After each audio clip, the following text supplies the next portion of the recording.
And you're in a service industry of any type, and I think leadership is one of the most important service that we can do. You have an ethical responsibility to continue to grow so you can continue to pour into others. But I think to get there to be effective, we really need to.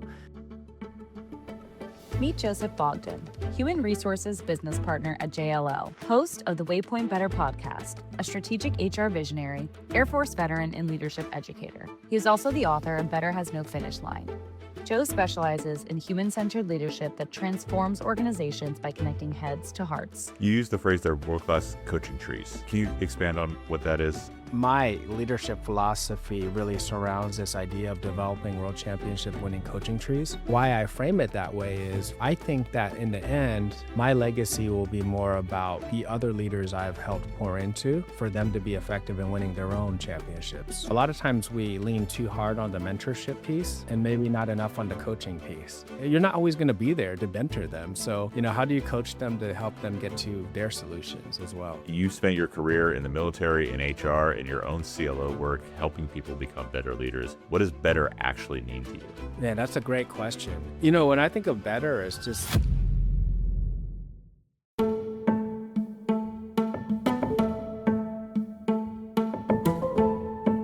Welcome to Bet on People, a podcast where we explore the decisions behind human-centered leadership and why betting on people isn't just good for people, it's smart business.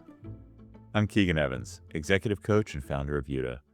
My guest today is Joe Bogdan, a leadership educator, Air Force veteran with over 2 decades of service, and the author of Better Has No Finish Line, Waypoints on the Lifelong Pursuit of Self-Mastery and Leadership, and host of the Waypoint Better podcast. Joe serves as Chief Learning Officer for Connecting Heads to Hearts, helping organizations develop leaders who align what they know with how they show up, and is a strategic HR business partner at a Fortune 200 company.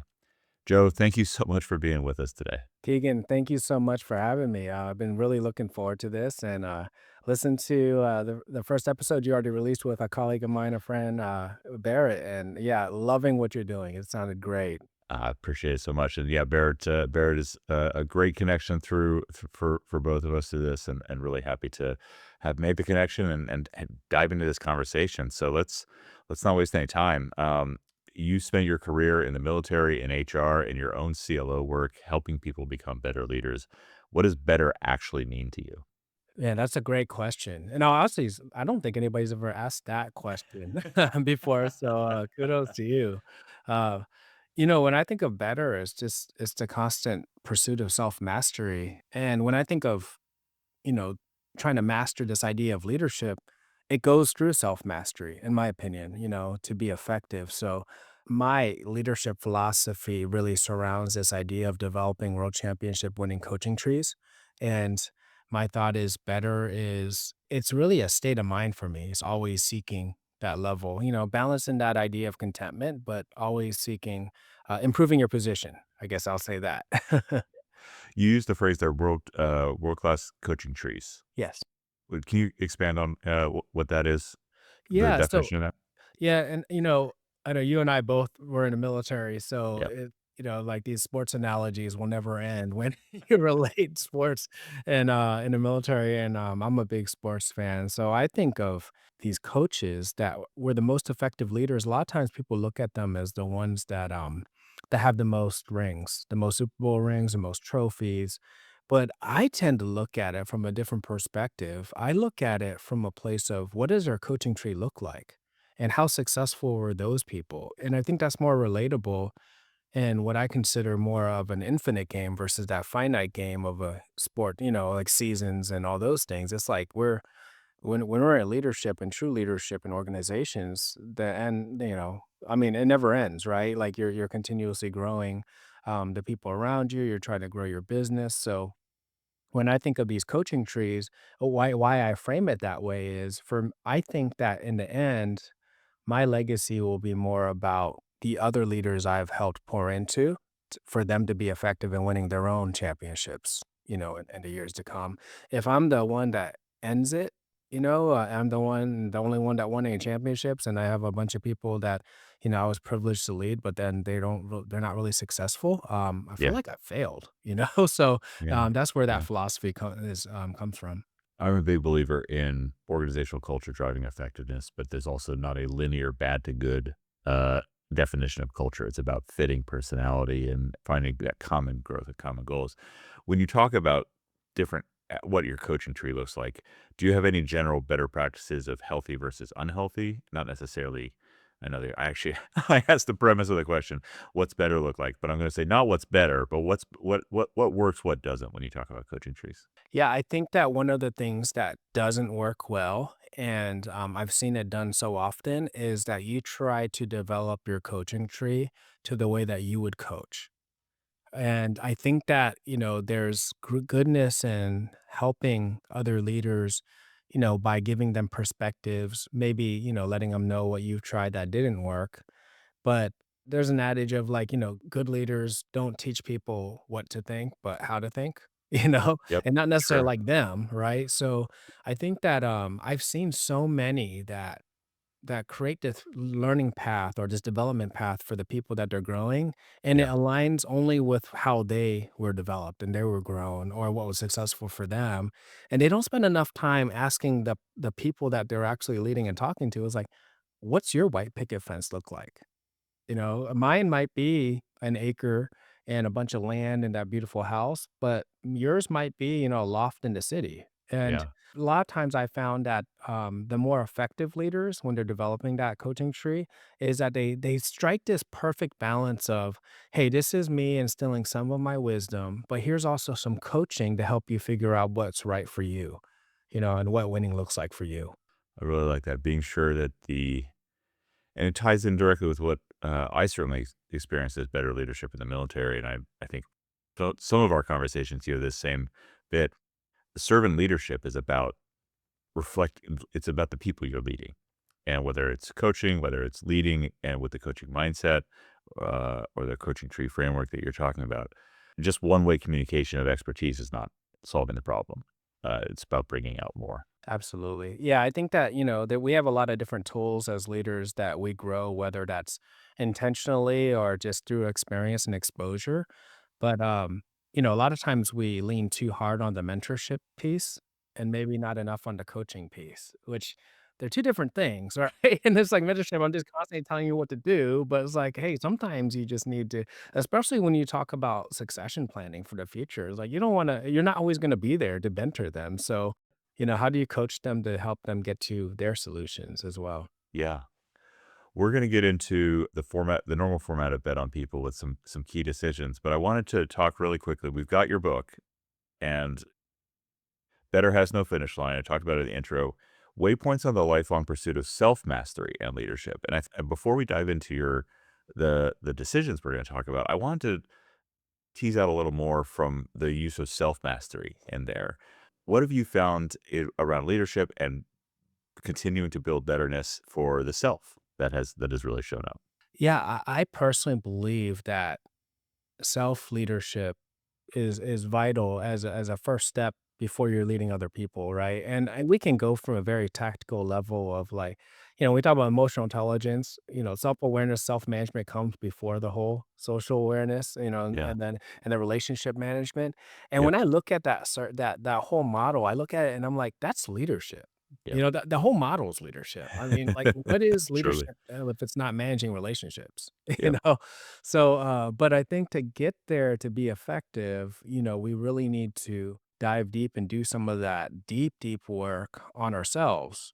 But there's an interesting paradox there because that work never ends also. So my the title of my book's Better Has No Finish Line is because that's my life mantra. I really believe that, I sometimes say, man, I was a dummy 20 years ago. I was a dummy 10 years ago. Hey, 5 years ago, I wasn't really that bright either. And one of my goals I share in the end of the book is that I hope in 5 years I can look back and be like, man, what a dummy, because I could obviously say that I've evolved, and I'm continuously growing. And I really believe that, when you're in a service industry of any type, and I think leadership is one of the most important, if not the most important service that we can do, you have an ethical responsibility to continue to grow Yeah. so you can continue to pour into others. So that's really where this idea of better, of continuously growing and improvement, and the whole better has no finish line. My podcast is called Waypoint Better because I feel like every waypoint that we go through, whether that's a failure or a victory or anything Yep. in between,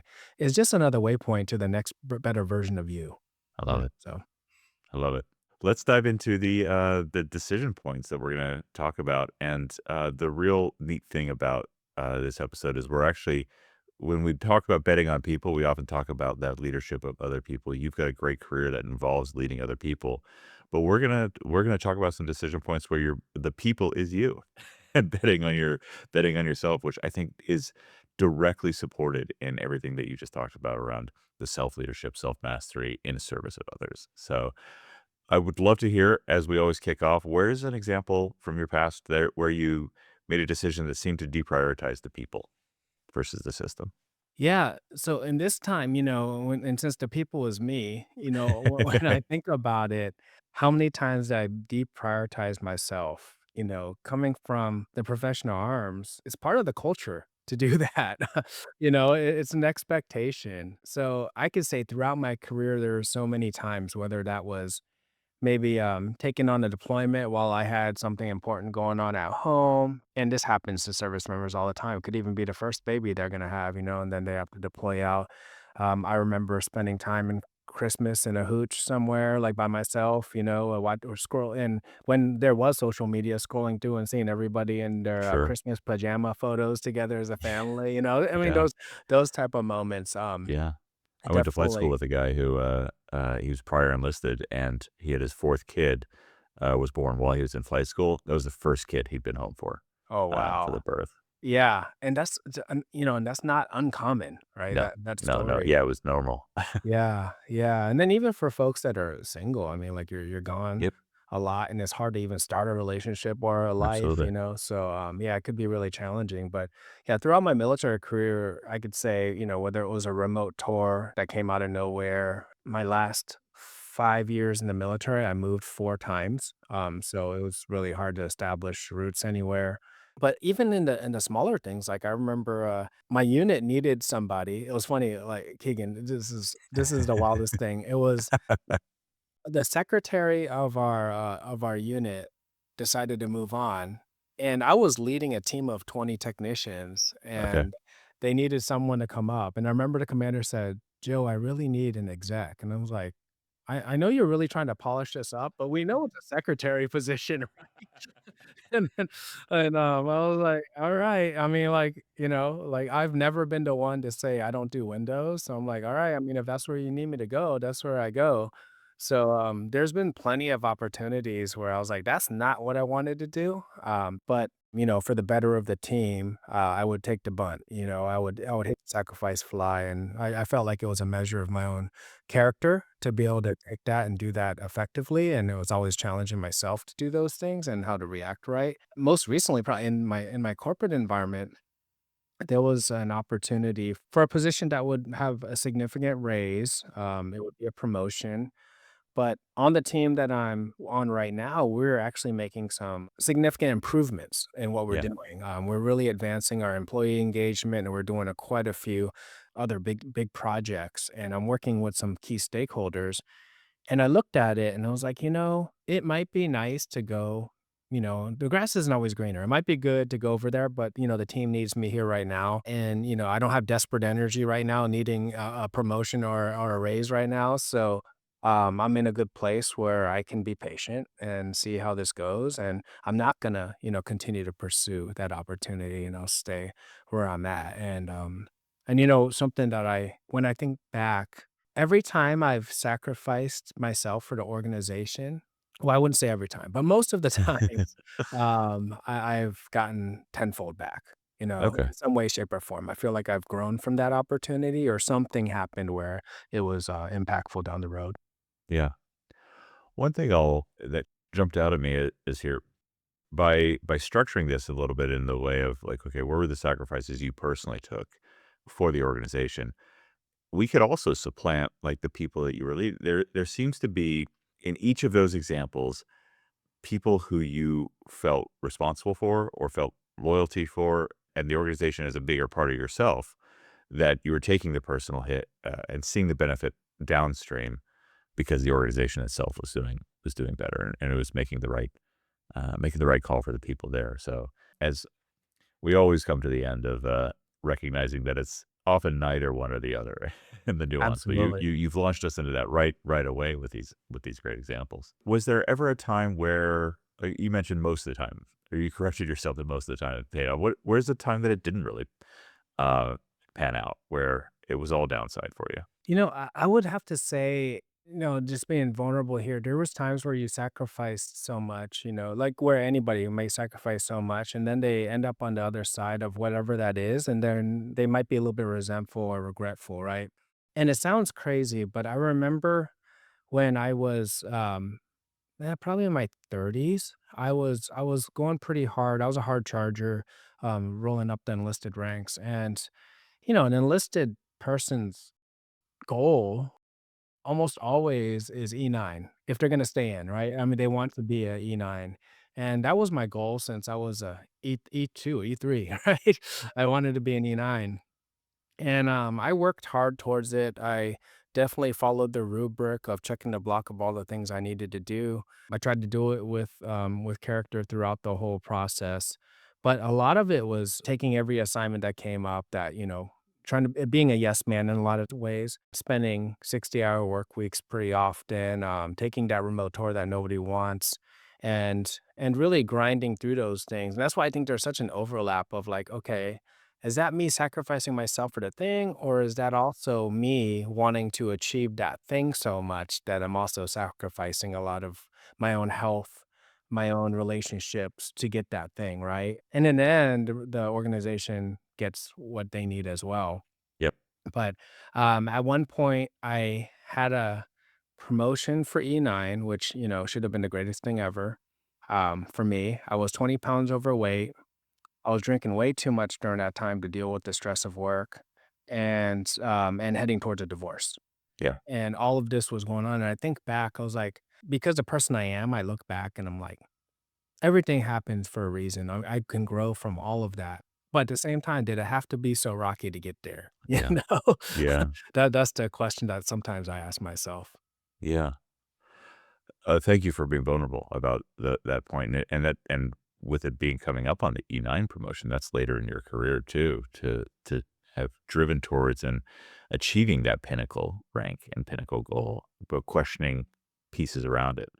Something that I'd love to hear is as you're dialing in the balance of I'm giving sacrifice, were there any earlier signs that you used as kind of a measure of I'm overcorrecting on sacrifice. I'm over-indexing on sacrifice rather, and I need to adjust back? Or was it a continuous journey and then you had the really maybe powerful reflection experience for the E9 point? That's a great question. I think that there was plenty of indicators on the way there. And I remember even as a young E6, I was overseeing 20 people, 20 something person work group. And then I ended up in that secretary gig. Of Yep. course, they called me an exec, but it was a secretary, right? So revisiting that again. But Yeah. I remember when I had that opportunity to be in that position. This is where I kind of go back to the whole thoughts of like, well, even though I went kicking and screaming, maybe not on the outside. I'm a yes, sir, keep moving, right? But inside, I was like, oh, I can't believe I'm a secretary, right? Doing this. I remember seeing a commander that was somebody who I truly look up to and I admired, and this guy, his truck would be at the office all night, right? He would be there working till 10, 11 o'clock at night sometimes, and it was just a regular thing. He might go home to, have some dinner, then come back. And this was before we had a lot of the VPN systems and all those opportunities for people to just work at home. But so you see his truck there. And I was like, man, I didn't think about the sacrifice he was making. I just thought I wanted to be like him, So I was driving as well, and I took it as a badge of honor to send an email at 10 o'clock at night. You know what I mean? Because it's like, cool, like that means they know that I'm working too, and it's just a hustle culture.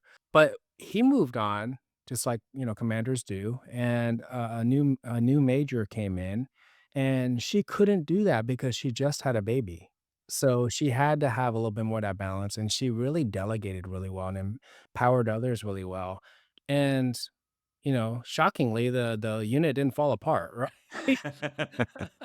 We Yeah, still hit all of our KPIs. We had all of the things that we needed to do, right? And yeah, I was like, "Oh, there's another way," and I think that was yeah, one of the first times I witnessed something like that, because I yep, grew up in a work hard, and just keep working harder, and good things are gonna happen. And, it was the first time I witnessed, just this other way. Now, I kept on doing what I was doing, but I think back on it to the point where it had left such an impression that I still think about today and I talk about it, you know?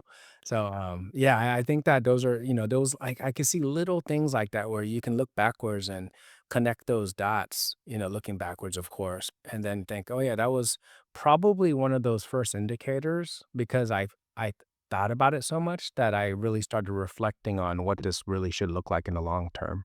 Is it fair to say you were seeing the artifacts of behavior, the stay late, the emails at 10 o'clock, and you had a lot of respect for this commander, but you were associating those as one-to-one causal, whereas the artifacts and behaviors were not the surface level things were not necessarily the root cause of leadership integrity and respect. Absolutely. Yeah, absolutely. And I think that, especially at an impressionable age, you tend to see more of that. You tend Yep. to assign, the conditions to whatever the behaviors you're actually seeing. Sure, sure.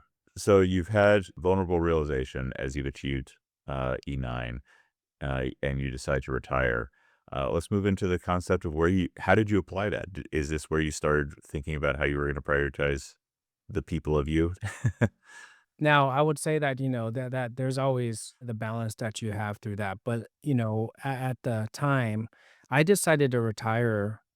A lot of it was because of, needing to prioritize myself and my family. I saw the writing on the wall. My wife is also active duty Air Force still now. She'll be retiring this year. But at the time, I think, a lot of senior leaders, I was in the Pentagon and I was overseeing all of workforce development across the force globally. And with that type of role, you have opportunities that are typically lined up for you after that. It might not be a direct path to certain things, but there's plans, right? Yeah. And and They've I was invested in you at that point. right at that They're point. They're not like, going to just burn it. yeah, he has legs. He has a lot of legs. We can do quite a few things, right?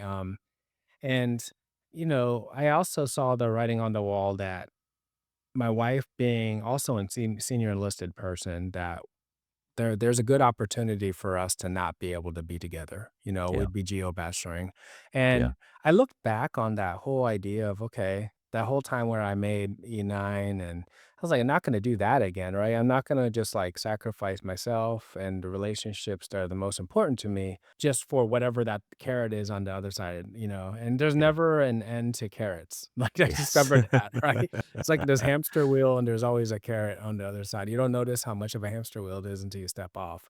And so, I just made that decision. I was like, this side of 40, I'm not looking for another failed marriage. I'm not looking to geo bachelor, at this point. So, my wife and I, we talked, we prayed on it, and decided that it was time for me to go ahead and move on and see about different opportunity. And that decision in itself was actually prioritizing us.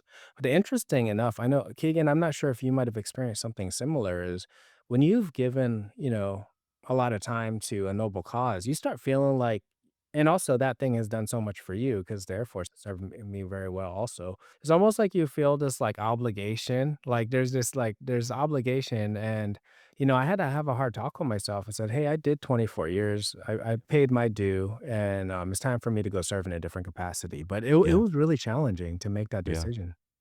Did you have any, mentors or support outside that kinda helped clarify that decision for you?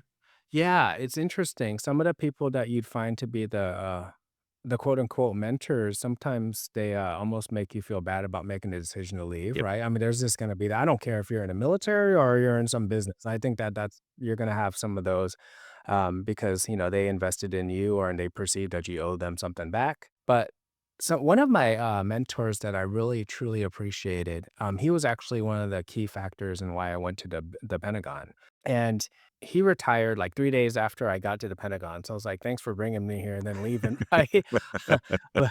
but truly a man of character, Yeah. truly an honorable person, and he had been, retired probably the next time I saw him for maybe 8 months at this point, and we had a conversation and he said, "Hey, what do you want to do whenever it is that you transition?" And I said, "I love to advise leaders, do some consulting or something in workforce development, something Yeah. that I'm passionate about." And he said, "What job would be better on your Air Force resume when you separated than the one you're right now, overseeing all of workforce development for the Air Force?" Yeah.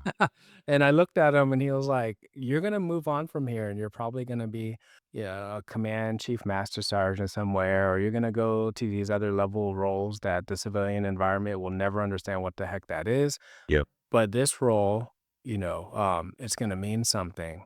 And he said, "I'm not telling you what to do, but if that's what your goal is, you should really Yep. consider that." And, that stuck with me. It really Yeah. did. Yeah. Yeah. That is blindingly excellent advice because it is not just a moral support and guidance, but it is a very precise connection of intention and picking your spot.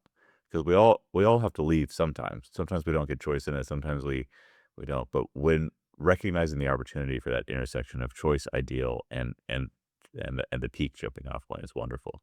I asked that question because I had, like you said, I struggled with to stay in. I left active duty after 8 years, after my, original aviation commitment, and I struggled very deeply with the sense of loyalty, the sense of continued service, the sense of people being in there, also an overwhelming mentality of, outside of the Marine Corps is nice and warm and cozy and will take care of you. Outside, everyone is Yeah. homeless and unemployed. And I intellectually overcame that last part, but I struggled with the I wanna be a good Marine, what do I do that? And I had the benefit of an amazing first CO who, was still in, and he was still gonna stay in for much longer after I left. And very simply, he said to me, "Keegan, the Marines need good Marines on the outside just as much as we need them on the inside." And that helped just snap it in for me on to follow what was really important to me and when that it was time for me to move on, so And you don't even realize how good that advice is until you're actually out and you realize, "Man, that is so true." it I mean, is. like, It the level absolutely of is. leadership training, tenacity, perseverance, and all those traits and attributes that, the military instilled in me when I'm working in the, corporate environment, Yeah. there's times where it seems like I'm walking on water, and I just feel like I'm doing my job, you know? Have there been examples in the life after, retirement in your roles where you've proven out the theory of prioritizing people? Yeah, I think that, I am thriving. I really feel, I think there's a level of contentment and happiness both, Yeah, and I feel like I'm thriving. I feel valued in what I'm doing, but I'm also, after 5 p.m., if somebody's not dying, don't call me. You yeah. know? Uh, in the morning, I'm able to prioritize, my scripture, my little some other readings I might do in the morning, and then I get some fitness in and, get to work on, things that I just find really meaningful, like my podcast or, in the past year, I was writing my book, but other things, even doing some consulting work on the side, and it's really just gave me this life of fulfillment of, this true, like, I don't it might be balance, it might be harmony. I know we chimed in a little bit about that before we hit record, but there's this feeling of just contentment, it Yeah, really is just truly content, feeling blessed, and it is because setting boundaries, even with yeah, people that I found to be some of my best friends, they might be frustrated because they're trying to call me whenever to get advice about something that I'm not even in anymore, right? yeah, But, I'll tell them, "Hey, let's schedule a call." And, they might get frustrated because they used to just be able to get me whenever they called. And I'm like, "No, I'm having dinner with my family or I'm yeah, doing this." And, so I think like just pruning some of the access away and really like focusing on what the most important things and really being aligned. Keegan, I'll tell you the truth. When I look back on it, And I see so many people do this. Oh, family is my most important thing, like, or whatever it is. You name these things, but you spend all your time not with that thing that you value. Your behaviors do not align. You have a big say-do gap of this is what I say and this is what I do. And I think part of the reason why I feel so content is because I'm in alignment. Yeah. I feel like I can actually live to what I say is important to me Yeah. and I can express that. Yeah. That resonates with me when, and actually ties into what you said at the beginning about always trying to be better and looking back 20 or 10 years ago, and that guy was an idiot. I thought I was pretty self-aware and pretty a man of integrity as I left active duty, and I was in my early 30s at that point. And I, through a couple of paths, I got over my stigma against therapy, and I got in with a therapist focusing on grief. My father had been diagnosed with cancer at that point. I thought there was some pretty specific things there, and my therapist really helped me grasp and come to terms with the disintegrity between how I was behaving and how I was justifying those behaviors, and so the external behaviors and my internal perception and justification of those behaviors. And moving that from disintegrity to integrity was pivotal in really leveling up how I could keep searching for that balance. I was going to be hard blocked until I did that. So thank you. Yeah, there's like this idea of like, I mean, there's that cognitive dissonance. Yeah. I'm like, Yeah. Yeah. Yeah. you don't really notice it, especially when you're in a culture that almost like, and by no means am I trying to speak ill of No. any of the services. No. We have to do what we need to Yep. do to serve in that capacity and be effective. Yeah. But I think that at times, and this can be any organization that you're in, that the values that are on the bumper stickers aren't always the ones that are actually espoused by that or promoted, or truly supported within that organization. And when you realize that yours don't necessarily align that same way and you feel like the culture is driving you to live in that dissonance, I think that it's time to at least take a look, really reflect on it. And I've told people is that, hey, if you're saying family is your number one value, but you're not spending any time with your family, I'm not saying, this is not a value judgment coming. I think that it's time for you to consider whether or not that's actually something you value, or if you're in a culture that won't allow you to live to your values, Yep. right? And I think it's something Absolutely. that's really important to like just take a note of. Absolutely. All right, we've covered some examples where you deprioritized people and yourself. We've covered some examples where you prioritized people. What's your favorite story to tell around decision making? I think that my favorite story is something that my thoughts have evolved so much in this, and it's probably, when I think back to the 5 year ago dummy, I don't think the 5 year ago dummy thought about this the same way, right? Sure. And I don't know if I just had a revelation while I was writing my book, because writing a book is kind of therapeutic in itself. It's really you're writing stuff and you're like, "Oh," like, "I wasn't living up to this, what I thought was important," or whatever else, Yeah. and you're going through that and you're getting your words on paper. And I realized, this is something that I share a lot more now, and I think it's one of my favorite things to share is that it's not either or, it's not always either or. Sometimes it has to be, right? Because you have to sign up those boundaries. Because every yes you say to something is unspoken no to something else. So you do need to sometimes have that either or. But a lot of times when it comes to the most important things in life, it's really and, it's both and.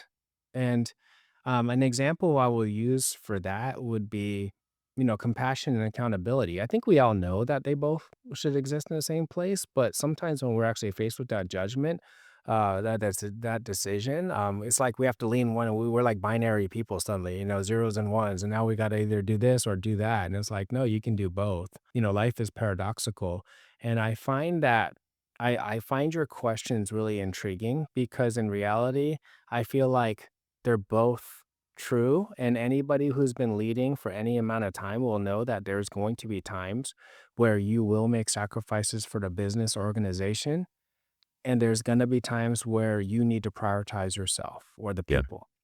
Yeah. And it's not either or, it's both and. I used to get so pissed when I used to hear this cliche of, "Mission first, people always." I'm like, "Yeah, yeah, yeah, right?" I mean, like, I think I've quoted that on this yeah, show. I get so irritated. I'm like, "Whatever." Like, let's be honest. But, when it comes down to it, it's just true, right? Whether or not, we should it's true. It's a symbiotic relationship between the organization and the people. If the people aren't there, the organization will not survive. And if the business doesn't exist, there's no reason for the people to be there, right? So it's as me as a HR business partner, I live in that tension all the time with employees. Some of them feel more entitled that like, hey, I mean, you guys say you prioritize people. I was like, yeah, but if you don't get your stuff together, you're not going to have a job because we have a business to operate, and living in that both and. So I think that, the story that I share often is when people feel like they're in this binary situation, I found it really, really helpful to think both and. It's true that the organization, we're gonna have to sacrifice for the organization sometimes. But there's other times where I'm going to need that organization to give me some too.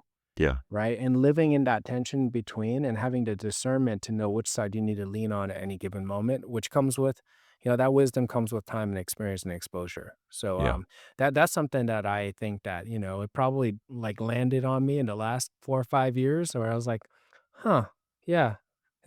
It's something that I really need to consider because I used to live in this whole idea of, work-life harmony and all that stuff. Sometimes it is balance. You just have to, like, put a little bit more on this side, and sometimes you gotta put more on the other side. Something that just came to mind as you were talking about that, the false dichotomy and the paradox of accountability or compassion, business or people. You don't always have to sacrifice in order to achieve. There are not unlike the example from the commander who would his truck was always there emailing at 10 p.m. The surface behavior of sacrifice is not the point. It's the underlying what is the underlying nuanced outcome that you're trying to get to? And focusing on that rather than the priority is to sacrifice because that's the right thing to do. The sacrifice is in service of the outcome, not the other way around. Yeah, and I think that, I love that you brought up, that false dichotomy because in reality, when you do one, a lot of times it bleeds into the other anyway without you even thinking about it. Yep. I sacrificed taking on roles I didn't want, but Yeah. those roles also helped me get promoted because they were roles that Yeah. nobody else wanted because they were the hard ones, Yeah. Yeah. So so, sometimes, we think it's the long way home, but it's actually the most direct route, you know?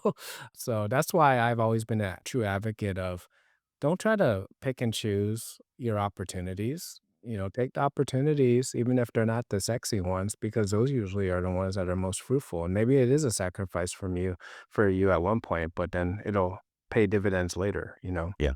What has anything come up in ways that you didn't necessarily expect through this conversation? I like to I like to paint some through lines. We've done a lot of through line talk over the course of it, but so I'm curious if there's a surprise that you found. It's something that I just realized, well, just this last couple seconds of what you said, and it's interesting how it kind of like loose back, right? This idea of the guy that was, staying at till 10 o'clock at night, whatever. I mean, he's developing his coaching tree without even knowing it, right? And I was part of that coaching tree, like looking at it, I'm like, oh man, that's the thing to do. But it kind of like loose back to my first thought of that, you're developing a world championship winning coaching tree and you gotta show people in ways of how to do it themselves. Some people have 4 kids at home and a family. They're not gonna be able to sacrifice. Doesn't mean that they're not gonna be effective leaders? And I think that, using that coaching method more to develop that tree, it kinda, like, just fell full circle to me when we were talking, is that, it really stamps even more of an approval on really finding out what drives people, what they're looking for, and then helping them get there and not necessarily in the same path that you would have took. I'm not going to get anything better than that out of you on the as far as the closer. So let's close the main pieces of conversation there. You ready for a little bit of our lightning round to Yeah, take us out? let's do it. Joe, what was your first job?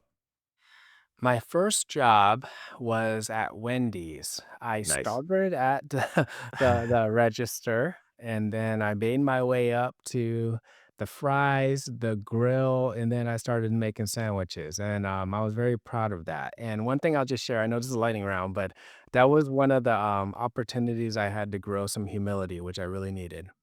I remember thinking I was just hot stuff, Keegan, at Wendy's. And I had a senior person who had been working there for a while, and she just came up to me and brought a cup of water to me.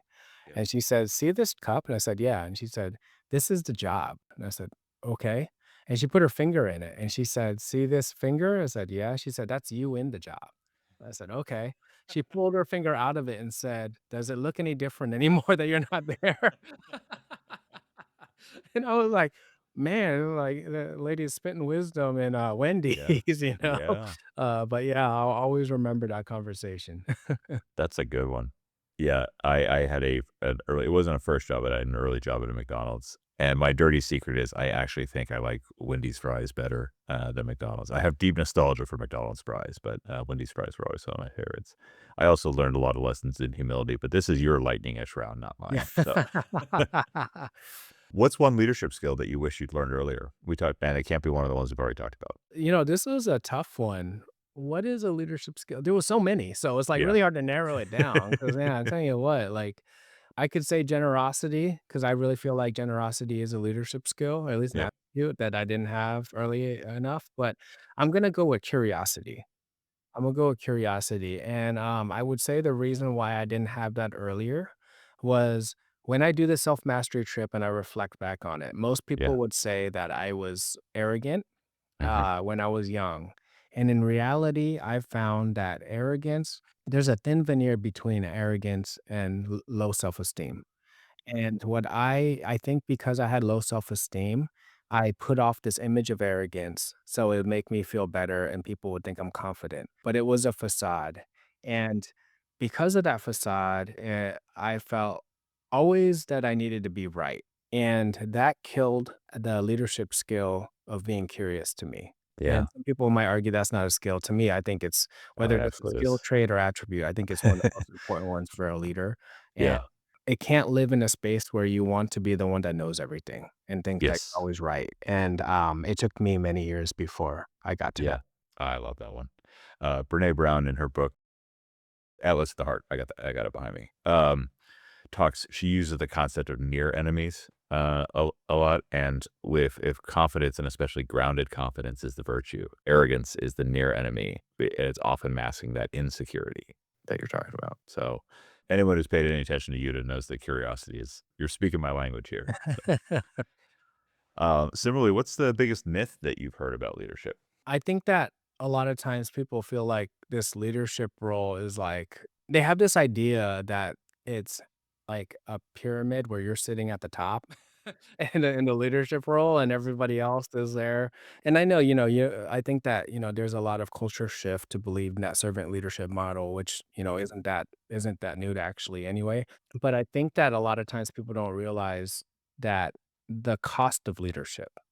And people think that, that leadership comes with glamour and sexiness and a huge paycheck. And it may come with some benefits like, a nice salary, but it never quite equates to the level of burden that comes with you, with that leadership. And I think that, that's something that people really need to understand is that that burden is why you're there.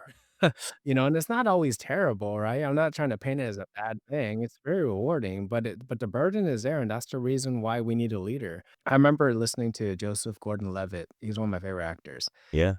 And he said when he was growing up, he used to see the director because he was on Third Rock from the Sun. Yep. Yeah, so he used to see the director as a child lose their mind every time something didn't go right Right. on the scene, and he would, think he actually thought because, he had not been exposed to anything else is, Mhm. that must be how directors are supposed to operate. When things go Right. wrong, they just start yelling and all this stuff, and, when he actually became a director himself, he looked back and realized, actually, the whole reason why the director exists is when things go wrong.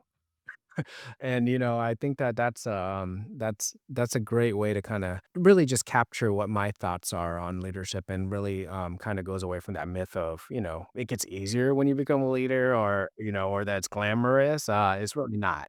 I love that. What's the worst professional advice you've ever received? Man, plenty of those as well. But, one that I've heard often is that we need to always find a way to work smarter and not harder, and I'm just not a fan of that, and I get it, because, yeah, we wanna find smarter ways to do things. Yeah. But unfortunately, we humans are like, we take things very literally, right? And it's like, no, actually, you kinda need to do both. Yep. You gotta work smarter and harder, Yep. Yeah. So I just think that, as a piece of leadership advice, that comes that's just general advice. I would say that I'm just not a fan of it Yeah. because I think that, it puts off the wrong vibes for me. Yeah. Yeah. I appreciate that. Yeah. The human natural negativity bias is going to emphasize the not on that meme. Right. Some people need to work harder. Yeah. Yeah. All right. And finally, what are you watching, reading, listening to, or playing that's not a leadership or business piece of media? Right now, let's see, what am I digging into right now? I listen to a lot of things at one time, so trying to narrow down the one that makes maybe the most sense I can, speak lucidly about. But the one thing that I've really found really helpful for me is, and I wouldn't say it's leadership, it's more business Yeah. related. Oh, And we're going for not leadership business. yeah, yeah, yeah. We want the personal Joe. Oh, personal Joe, okay, Yeah. okay. So something that I just finished reading not too long ago, and I can't wait to see the movie, is Project Hail Mary. And, I told, it's funny because my wife, she was always, like, opposed to fictional books, because she's like, "Oh," I was like, "Oh, man," I mean, I told her, I was like, "Baby, like, fictional books give you so much lessons in life also." And Project Hail Mary, the book, was just amazing. I It can't wait to was. be let down by the movie because that always happens, right? But It often does, although I've heard some very positive, like, it breaks the mold is what I've heard. good. I haven't seen it yet. I'm I'm excited to. glad. I'm No. glad. Yeah. So I just think that I kind of share that as I'll switch it up to some fiction books Love it. that have and Project Hail Mary really isn't one of those books I probably would have picked up, but I just thought because it was something that I would never pick up probably, I wanted to dive into it and it really brought a lot of joy to me. I was like, I haven't had a page turner in a while, and that was pretty awesome. That's awesome. Yeah, that's one of my favorites as well. Looking forward to seeing the movie soon too. All right, thank you for indulging me there. For everyone, Joe Bogdan is a leadership educator and Air Force veteran who wrote Better Has No Finish Line and helps organizations develop leaders who lead from both the head and the heart. Joe, we'll have this linked in the show notes, but where can people find you and what else do you want our listeners to check out? Yeah, you can definitely find me on LinkedIn. You should be able to find me on LinkedIn / JY Bogdan, or just put Joe Bogdan in there and I should pop up. The other ways you can get in contact with me is visit my website, www.waypointbetter.com. And if you want to, it's a completely free site. I mean, I do have links to my book there, and my podcast is linked there, all free. And it also is an opportunity if you sign up for my mailing list that you'll get a bunch of free leadership resources. One is my leadership philosophy navigator to help people, kind of walk through how to detect their own leadership philosophy. Also, there's some operational and tactical level tools to help you maybe be more effective at work, prioritize things, put things in the right, buckets of prioritization, be more purposeful. And also, there's a self-reflection assessment on there. That's a self-inventory. So a lot of free resources that if you sign up, you'll get like early access to my blogs and all those things. But that's probably the best way, and you can find my book on that website as well. Wonderful. And again, we'll have all that linked in the show notes for anyone who didn't have a pen and paper ready at that moment. And I know I just dated myself with that particular call out. As always, please follow, like, and subscribe to Bet on People on Apple Podcasts, Spotify, and YouTube. And if you want to learn more about how we at Euda think about leadership, visit euda.io/executive coaching. I'm Keegan Evans, and we bet on people.